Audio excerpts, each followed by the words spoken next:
Halo teman-teman semuanya, apa teman-teman takut untuk menimbang berat badan, struggling dengan BMI ideal, atau takut bermasalah dengan kesehatan? Masalah berat badan dan kesehatan kini menjadi isu yang semakin sering kita temui dalam kehidupan sehari-hari. Banyak orang percaya bahwa rutin berolahraga, makan sehat, dan tidur cukup secara otomatis akan menghasilkan berat badan ideal. Namun, apakah benar hubungan itu sesederhana yang kita pikirkan jika dilihat dari data? Dalam video ini, kami akan mengeksplorasi data untuk melihat bagaimana gaya hidup seperti frekuensi olahraga, kualitas diet, dan durasi tidur berhubungan dengan indeks massa tubuh. Analisis ini dilakukan oleh kelompok 1 program D3 Statistika Universitas Negeri Padang sebagai bagian dari proyek akhir analisis eksplorasi data. Baik, selanjutnya pengenalan dataset. Dataset yang kami gunakan berasal dari data kesehatan dan gaya hidup dengan total 200 observasi dan 4 variabel utama. Variabel yang dianalisis meliputi BMI sebagai indikator status kesehatan, frekuensi latihan sebagai gambar aktivitas fisik, kualitas diet sebagai indikator pola makan, serta durasi tidur rata-rata per hari. Variabel-variabel ini dipilih karena secara teoritis memiliki peran penting dalam menentukan kondisi kesehatan seseorang, khususnya berat badan. Data tidak ditampilkan seluruhnya, namun fokus kami adalah pada pola utama dan insight yang muncul dari eksplorasi visual dan statistik. Selanjutnya, visualisasi dan insight. Yang pertama, eksplorasi variabel tunggal. Kita mulai dari BMI. Rata-rata BMI responden berada di angka 26,38, yang termasuk kategori kelebihan berat badan.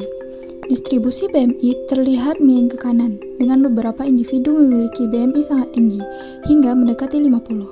Hal ini menunjukkan adanya kelompok risiko tinggi yang patut diperhatikan. Yang kedua, variabel kategorik, yaitu gaya hidup.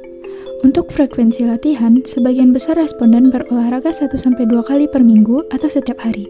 Distribusi antar kategori relatif seimbang, meskipun kelompok yang tidak pernah berolahraga sedikit lebih kecil. Pada kualitas diet, kategori baik dan buruk memiliki proporsi terbesar, sementara kategori sangat baik paling sedikit, namun tetap cukup representatif. Yang ketiga, ada hubungan antar variabel. Yang pertama, BMI dan kualitas diet. Ketika kita membandingkan BMI dengan kualitas diet menggunakan box plot, dapat kita lihat bahwa BMI antar kategori terlihat tidak jauh berbeda.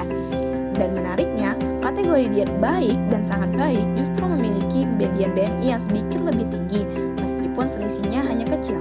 Hal ini menunjukkan bahwa label kualitas diet saja belum tentu untuk mencerminkan kondisi berat badan secara langsung. Yang A, durasi tidur dan frekuensi latihan. Hubungan antar durasi tidur dan frekuensi latihan menunjukkan pola yang relatif seragam. Semua kelompok tidur di kisaran 6 hingga 8 jam. Kelompok yang tidak pernah berolahraga justru memiliki median durasi tidur yang sedikit lebih tinggi, namun perbedaannya pun tidak signifikan. B. BMI dan durasi tidur. Hasil korelasi person antar BMI dan durasi tidur adalah minus 0,0586, yang berarti hubungannya linear sangat lemah dan hampir tidak ada. Scatter plot pun memperlihatkan titik yang tersebar acak tanpa pola yang jelas, menegaskan bahwa durasi tidur bukan menjadi prediktor kuat BMI dalam data ini. C. Frekuensi latihan dan kualitas diet. Uji Quizker pun menghasilkan p-value sebesar 0,99 yang menunjukkan bahwa frekuensi latihan dan kualitas diet bersifat independen. Artinya, orang yang berutin olahraga tidak selalu memiliki kualitas diet yang lebih baik, begitupun sebaliknya. Adapun insight dari data ini, insight utamanya adalah mayoritas responden memiliki BMI yang kelebihan berat badan, meskipun perilaku gaya hidup mereka terlihat cukup beragam dan seimbang. Kemudian tidak ditemukannya hubungan linear sederhana antar olahraga, diet, tidur, dan BMI. Hal ini mengindikasi bahwa berat badan dipengaruhi oleh faktor yang lebih kompleks. Sebagai kesimpulan, analisis eksploratif ini menunjukkan bahwa gaya hidup yang diukur secara sederhana belum cukup menjelaskan variasi BMI secara menyeluruh. Penelitian lanjutan dengan data yang lebih rinci sangat diperlukan untuk memahami hubungan sebab akibat. Bagi perancang kebijakan kesehatan, temuan ini menekankan bahwa intervensi perlu bersifat multifaktorial, bukan hanya berfokus pada satu aspek gaya hidup. Terima kasih telah menyimak analisis dari kelompok kami. Semoga analisis ini memberikan gambaran awal yang bermanfaat tentang kompleksitas hubungan gaya hidup dan kesehatan.